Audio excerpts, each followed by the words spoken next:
Malankara Catholic ടിവിയുടെ വിശ്വാസവും യുക്തിയും എന്ന പരമ്പരയുടെ മറ്റൊരു എപ്പിസോഡിലേക്ക് എല്ലാ പ്രേക്ഷകർക്കും സ്വാഗതം. കഴിഞ്ഞ എപ്പിസോഡുകളിൽ ദൈവം ഉണ്ട് എന്ന ബോധ്യത്തിൽ നിന്നും ഏക ദൈവമാണ് ഉള്ളത് എന്ന വിശ്വാസത്തിൻ്റെ വളർച്ച എപ്രകാരമാണെന്ന് കണ്ടു.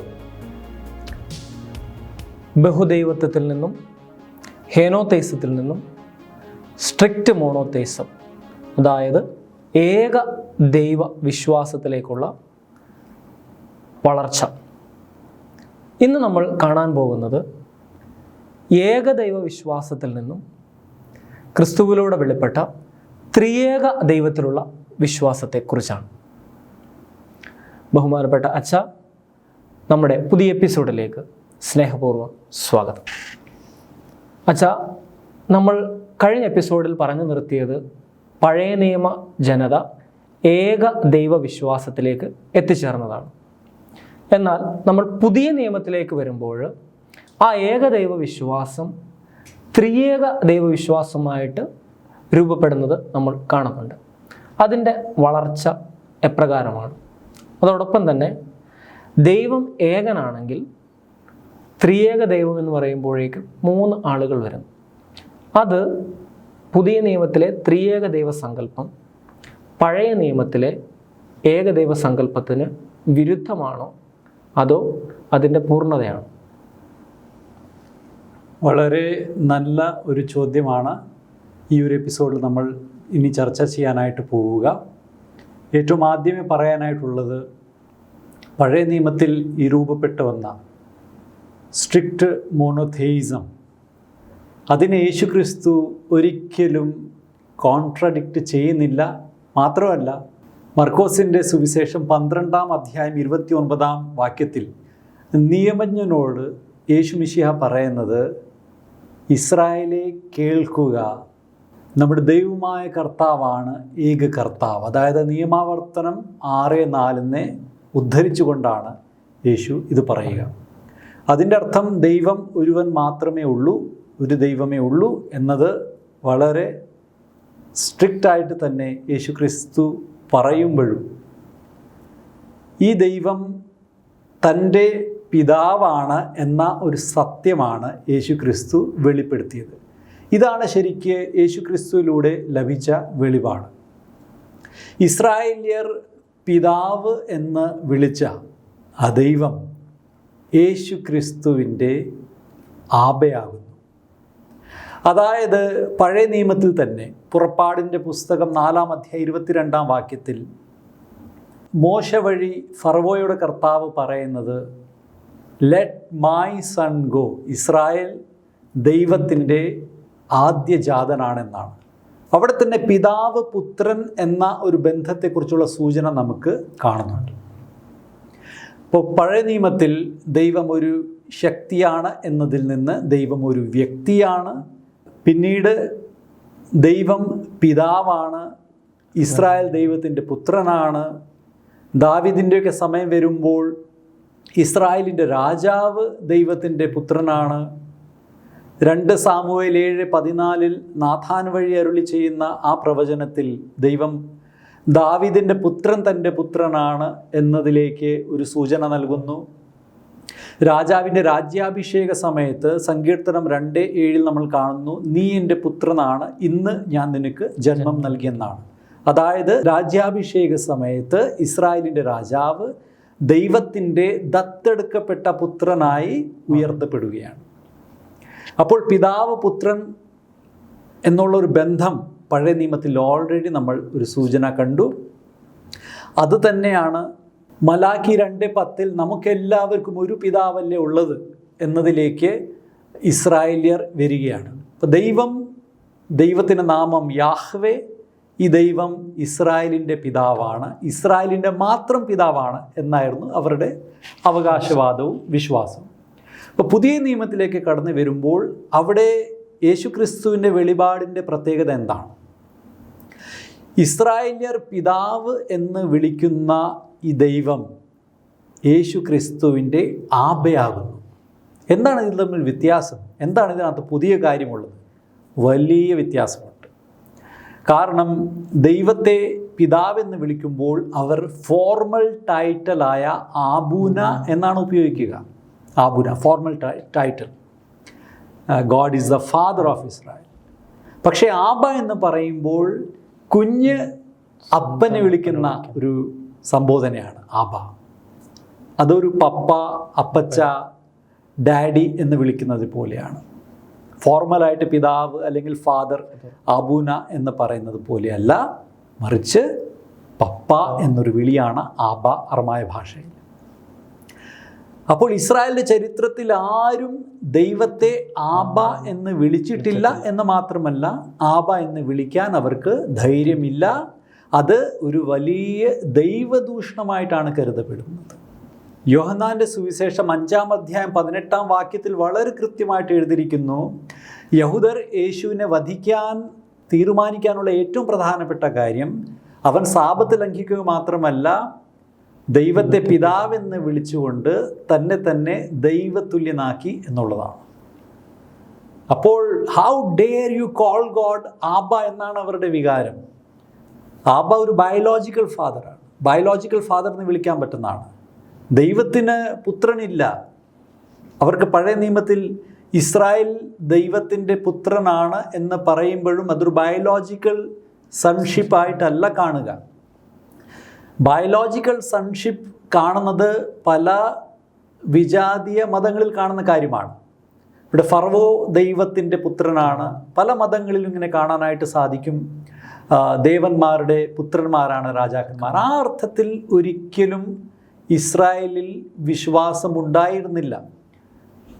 മാത്രമല്ല, അങ്ങനെയുള്ള വിശ്വാസത്തിൽ നിന്ന് അവർ ഏറെ ശുദ്ധീകരിക്കപ്പെട്ടിരിക്കുന്നു. സ്ട്രിക്റ്റ് മോണോഥെയിസത്തിൻ്റെ ഭാഗമായിട്ട് അവർക്ക് ഒരിക്കലും സങ്കല്പിക്കാവുന്നതിൻ്റെ അപ്പുറത്താണ് യഹോവ ആകുന്ന ദൈവത്തെ ആബ എന്ന് വിളിക്കുക എന്നുള്ളത്. അതുകൊണ്ടാണ് അവർ യേശുവിനെതിരെ തിരിഞ്ഞത്. പക്ഷേ യേശു ഒരിക്കലും അതിൽ കോംപ്രമൈസ് ചെയ്യുന്നില്ല എന്ന് മാത്രമല്ല, യേശു ക്രിസ്തു ശിഷ്യരോട് സംസാരിക്കുമ്പോഴും നിങ്ങളുടെ പിതാവും എൻ്റെ പിതാവ് എന്നൊരു ഡിസ്റ്റിങ്ഷൻ കാണിക്കുന്നതായിട്ട് നമുക്ക് കാണാൻ പറ്റും. മത്തായി 5:45 നിങ്ങളുടെ പിതാവ്, മത്തായി 15:13 എൻ്റെ പിതാവ് എന്നൊരു ഡിസ്റ്റിങ്ഷൻ യേശു ക്രിസ്തു എപ്പോഴും സൂക്ഷിച്ചിരുന്നു. യോഹന്നാൻ 20:17 ഉത്ഥിതനായ കർത്താവ് മറിയ മഗ്ദലേനയോട് പറയുന്നത്, ഞാൻ നിങ്ങളുടെ പിതാവിൻ്റെയും എൻ്റെ പിതാവിൻ്റെ അടുക്കിലേക്ക് പോകുന്നെന്നാണ്. അപ്പോൾ ആ ഒരു ഡിസ്റ്റിങ്ഷൻ കൃത്യമായിട്ട് യേശു ക്രിസ്തു കാണിക്കുന്നുണ്ട്.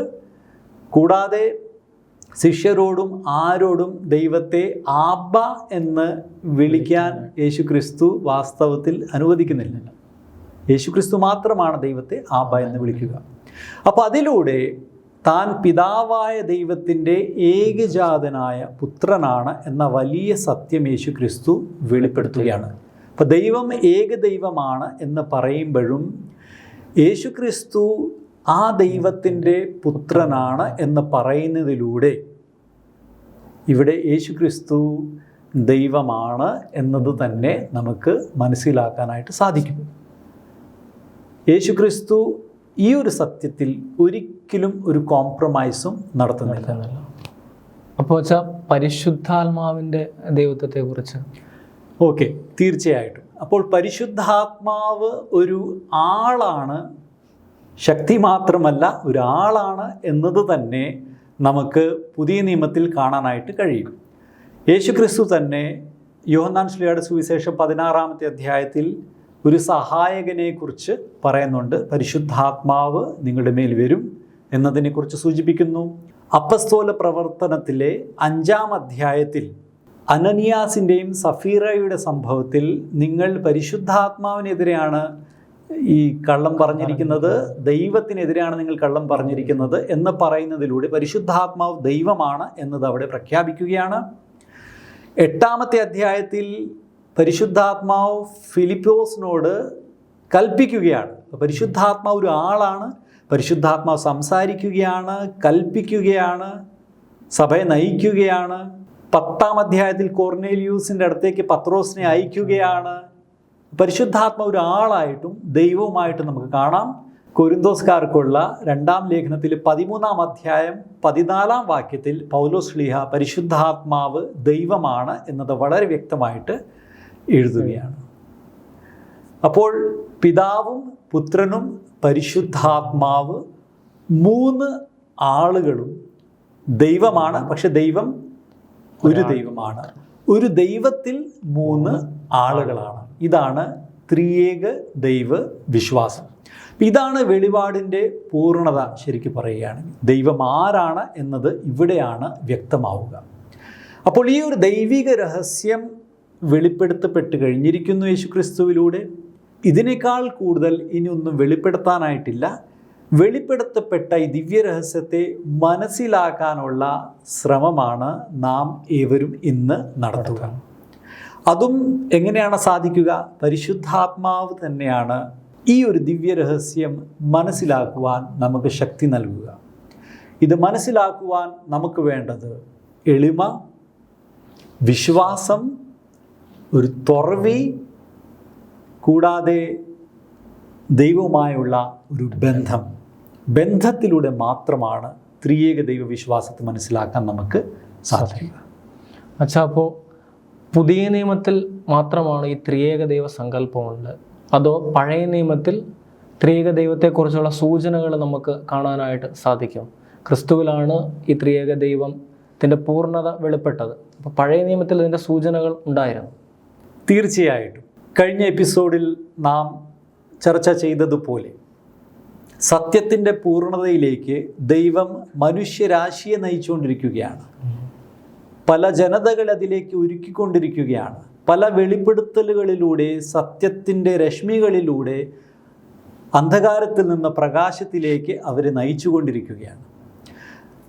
അതിൽ നിന്ന് പല ജനതകളിൽ നിന്ന് തൻ്റെ ജനമായി, തൻ്റെ മകനായി ഇസ്രായേലിനെ തിരഞ്ഞെടുക്കുന്നു.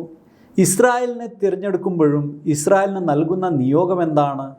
ജനതകളിലേക്ക് പോവുക, പിതാവായ ദൈവത്തിൻ്റെ ഏക കുടുംബത്തിലേക്ക് സകലരെ വിളിക്കുക എന്നുള്ളതാണ്. ഇസ്രായേൽ ജനതയുടെ നിയോഗം എന്നത് ജനതകൾക്ക് പ്രകാശമായിരിക്കണം എന്നതാണ്. അപ്പോൾ ഇസ്രായേൽ ജനതയ്ക്കാണ് ദൈവം തൻ്റെ സ്വഭാവത്തെക്കുറിച്ച് താൻ ആരാണ് എന്നത് മനസ്സിലാക്കി കൊടുക്കുന്നത്. അപ്പോൾ മറ്റ് ജനതകളിൽ നിന്ന് കൂടുതലായി ഇസ്രായേലിയർക്കാണ് ത്രിയേക ദൈവം തൻ്റെ ആന്തരിക ജീവനെക്കുറിച്ചുള്ള ദിവ്യരഹസ്യം സാവകാശം വെളിപ്പെടുത്തി തരുന്നത്. അത് ആദ്യം മുതൽ തന്നെ നമുക്ക് കാണാനായിട്ട് സാധിക്കും. ഉൽപ്പത്തി പുസ്തകത്തിൽ വാസ്തവത്തിൽ ആദ്യത്തെ അധ്യായത്തിലെ ആദ്യത്തെ 3 വാക്യങ്ങളിലൂടെ തന്നെ നമുക്ക് 3 ആളുകളെയും കാണാനായിട്ട് സാധിക്കും. ആദിയിൽ ദൈവം ആകാശവും ഭൂമിയും സൃഷ്ടിച്ചു. പിന്നെ നമ്മൾ കാണുന്നത് തൻ്റെ വചനത്താൽ സൃഷ്ടിക്കുന്നു. ഈ വചനം യോഹന്നാൻ ശ്ലീഹയുടെ സുവിശേഷം 1-ാം അധ്യായത്തിൽ തന്നെ കാണാം. ആദിയിൽ വചനമുണ്ടായിരുന്നു, വചനം ദൈവത്തോടു കൂടെ ആയിരുന്നു, വചനം ദൈവമായിരുന്നു. അപ്പോൾ യേശു ക്രിസ്തു ആരാണ്? വചനം മാംസമായവനാണ്. അപ്പോൾ ഈ വചനത്താൽ സൃഷ്ടിച്ചു. യോഹന്നാൻ 1:3 സമസ്തവും അവനിലൂടെ ഉണ്ടായി, ഒന്നും അവനെ കൂടാതെ ഉണ്ടായിട്ടില്ല. അപ്പോൾ തൻ്റെ വചനത്താലാണ് ദൈവം സകലതും സൃഷ്ടിക്കുന്നത്. അപ്പോൾ ആ വചനം അവിടെ ഉണ്ട് പഴയ നിയമത്തിൽ. കൂടാതെ ദൈവത്തിൻ്റെ ചൈതന്യം വെള്ളത്തിന് മീതെ ചലിച്ചുകൊണ്ടിരുന്നു. ആ ദൈവത്തിൻ്റെ ചൈതന്യം, അതാണ് പരിശുദ്ധാത്മാവ്. അപ്പോൾ 3 ആളുകളെയും നമുക്ക് പഴയ നിയമത്തിൽ കാണാനായിട്ട് സാധിക്കും. ഉൽപ്പത്തി പുസ്തകം 1-ാം അധ്യായം 26-ാം വാക്യത്തിൽ നമുക്ക് നമ്മുടെ ഛായയിലും സാദൃശ്യത്തിലും മനുഷ്യനെ സൃഷ്ടിക്കാം. അപ്പോൾ ഏക ദൈവത്തിൻ്റെ ഉള്ളിൽ തന്നെ ഒരു സംഭാഷണം നടക്കുന്നുണ്ട്. ദൈവം ഏക ദൈവമാണ്. ദൈവം തന്നെ, ദൈവത്തിൻ്റെ ഉള്ളിൽ തന്നെ ഒരു ഡയലോഗ് നടക്കുന്നുണ്ട്. അത് നമുക്ക് അവിടെ വ്യക്തമായിട്ട് മനസ്സിലാകുന്ന ഒരു കാര്യമാണ്. വിശുദ്ധ ഐരേനിയൂസ് ഇതിനെക്കുറിച്ച് പ്രസ്താവിച്ചു. കൂടാതെ ജോൺ പോൾ 2-ാമൻ മാർപ്പാപ്പ ഉൽപ്പത്തി 1:26 ആസ്പദമാക്കി അത് ത്രിയേക ദൈവത്തിൻ്റെ ഉള്ളിൽ നടക്കുന്ന ഒരു സംഭാഷണമാണ്, സംവാദമാണ്, ആലോചനയാണ് എന്നത് വ്യക്തമായിട്ട് പറയുന്നു. കൂടാതെ ദൈവത്തിൻ്റെ നാമത്തെക്കുറിച്ച് ചിന്തിക്കുമ്പോൾ എൽ എന്നാണ് പറയുക, God, common name for God. എലി എന്ന് പറഞ്ഞാൽ മൈ ഗോഡ്, എൻ്റെ ദൈവം. ഇനി അങ്ങനെ എൽ എന്ന വാക്ക് ഉണ്ടായിരിക്കെ എലോഹിം എന്ന വാക്ക് പല ആവർത്തി നമുക്ക് പഴയ നിയമത്തിൽ കാണാം. എലോഹ എന്ന വാക്കിൻ്റെ പ്ലൂറലാണ് എലോഹിം. എലോഹിം തർജ്ജമ ചെയ്യപ്പെടേണ്ടത് ദൈവങ്ങൾ, ഗോഡ്സ് എന്ന അർത്ഥത്തിലാണെങ്കിലും എലോഹിം എന്ന വാക്കിൻ്റെ അർത്ഥം ദൈവം എന്നാണ് തർജ്ജമ ചെയ്യപ്പെട്ടിട്ടുള്ളത്. അപ്പോൾ ദൈവത്തിൻ്റെ നാമത്തിൽ തന്നെ ഒരു ബഹുത്വം നമ്മൾ കാണുന്നുണ്ട്. ഉൽപ്പത്തി പുസ്തകത്തിലെ 18-ാം അധ്യായത്തിൽ അബ്രാഹത്തെ കാണാൻ വരുന്ന സന്ദർശകരായ 3 ആളുകളെ കുറിച്ച് വിവരണമുണ്ട്. പക്ഷേ അവസാനമാകുമ്പോൾ ഒരാളെക്കുറിച്ചാണ് കാണുന്നത്. അപ്പോൾ 3ഉം 1ഉം അതിനെയും പരിശുദ്ധ ത്രിയേക ദൈവത്തെക്കുറിച്ചുള്ള ഒരു സൂചനയായിട്ട് പറയാറുണ്ട്.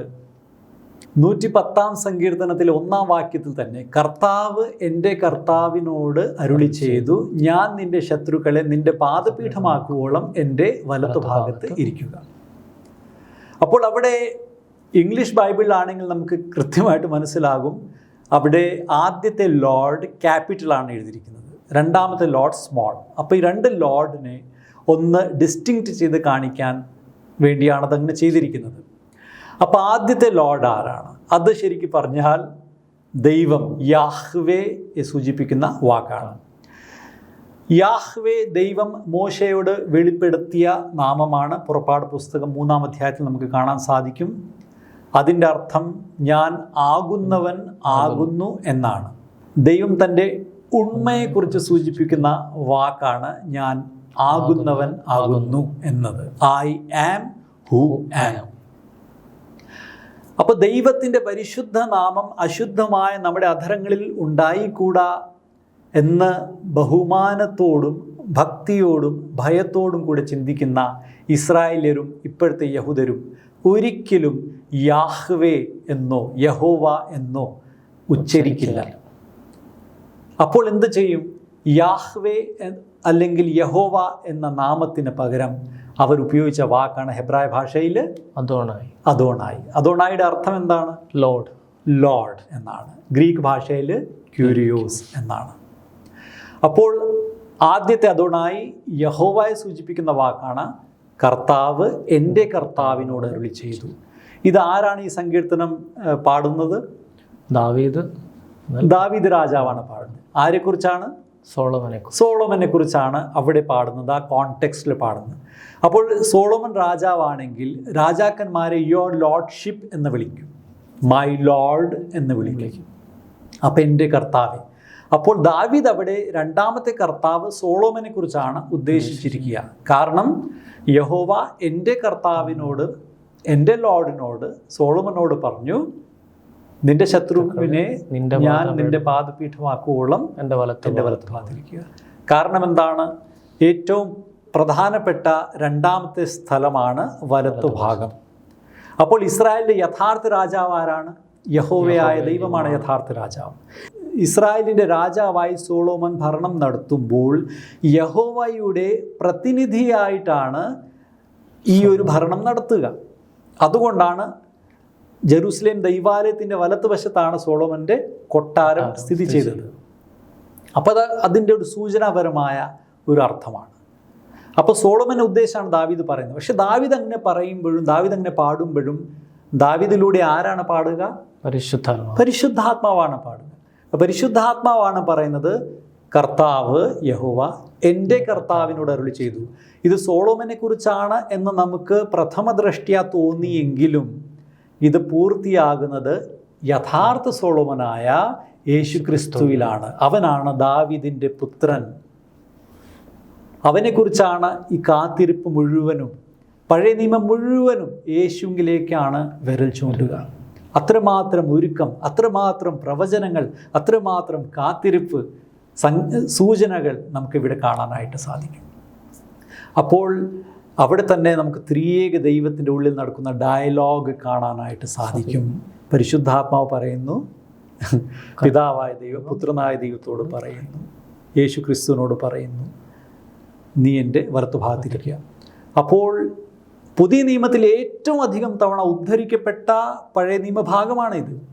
പത്രോസ് തൻ്റെ ആദ്യത്തെ പ്രസംഗത്തിൽ തന്നെ ഇതിനെ ഉദ്ധരിച്ചുകൊണ്ട് പറയുന്നു, സ്വർഗാരോഹണം ചെയ്ത ക്രിസ്തു പിതാവായ ദൈവത്തിൻ്റെ വലത്ത് ഭാഗത്തായിരിക്കുന്നു. അതായത് സങ്കീർത്തനം 110:1 ഇന്ന് പൂർത്തിയായി കഴിഞ്ഞിരിക്കുന്നു. അപ്പോൾ പഴയ നിയമത്തിൽ തീർച്ചയായിട്ട് സൂചനകളുണ്ട്.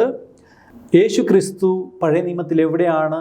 യേശു ക്രിസ്തുവിൻ്റെ പേരവിടെ ഇല്ല എങ്കിലും വചനം അല്ലെങ്കിൽ സോഫിയ ജ്ഞാനം എവിടെയൊക്കെ പറയുന്നുവോ അതെല്ലാം പുത്രനായ ദൈവത്തെക്കുറിച്ചുള്ള സൂചനകളാണ്, യേശു ക്രിസ്തുവിനെ കുറിച്ചുള്ള സൂചനകളാണ്. പരിശുദ്ധാത്മാവ് റുവാഹ് ആയിട്ട് നമുക്ക് കാണാനായിട്ട് സാധിക്കും, ശ്വാസമായിട്ട് കാണാനായിട്ട് സാധിക്കും, മേഘമായിട്ട് കാണാൻ സാധിക്കും. അതെല്ലാം കർത്താവ് ഭാവിയിൽ നൽകാനിരിക്കുന്ന വെളിപാടിൻ്റെ ഒരുക്കവും സൂചനകളായിട്ട് നമുക്ക് മനസ്സിലാക്കാൻ സാധിക്കും. അപ്പോൾ പഴയ നിയമത്തിൽ തൃത്വത്തെക്കുറിച്ചുള്ള സൂചനകൾ ഉണ്ടായിരുന്നു. അതത്ര വ്യക്തമല്ല, അത് യേശു ക്രിസ്തുവിലൂടെ വ്യക്തമായി നമുക്ക് മനസ്സിലാക്കാം. നമ്മൾ ഇന്ന് കണ്ടത് ഏകദൈവ വിശ്വാസം എങ്ങനെയാണ് ത്രിയേക ദൈവത്തിലുള്ള വിശ്വാസമായിട്ട് വളർന്നത് എന്നാണ്. യഹൂദർക്ക് ഉണ്ടായിരുന്ന ഏകദൈവത്തിലുള്ള സ്ട്രിക്റ്റ് മോണോതെയിസം ക്രിസ്തുവിലൂടെ ഏകദൈവം 3 ആളുകളാണ് എന്ന സത്യവിശ്വാസത്തിലേക്ക് നമുക്ക് വെളിപ്പെട്ട് കിട്ടി. പുതിയ നിയമത്തിൽ ക്രിസ്തുവിലൂടെ പൂർണ്ണത പ്രാപിച്ച ഈ ത്രിയേക ദൈവത്തിലുള്ള വിശ്വാസത്തിൻ്റെ സൂചനകൾ നമുക്ക് പഴയ നിയമത്തിൽ നിരവധി സ്ഥലങ്ങളിൽ, പഴയ നിയമഗ്രന്ഥങ്ങളിലെ നിരവധി സ്ഥലങ്ങളിൽ നമുക്ക് കാണുവാനായിട്ട് സാധിക്കും എന്നും നമ്മൾ മനസ്സിലാക്കി. ക്രൈസ്തവ വിശ്വാസത്തിൻ്റെ കേന്ദ്ര രഹസ്യമായ ത്രിയേക ദൈവത്തിലുള്ള വിശ്വാസത്തെക്കുറിച്ചും ഉള്ള കൂടുതൽ വിശദാംശങ്ങൾ നമുക്ക് വരുന്ന എപ്പിസോഡുകളിൽ കാണാം. എല്ലാവർക്കും നന്ദി.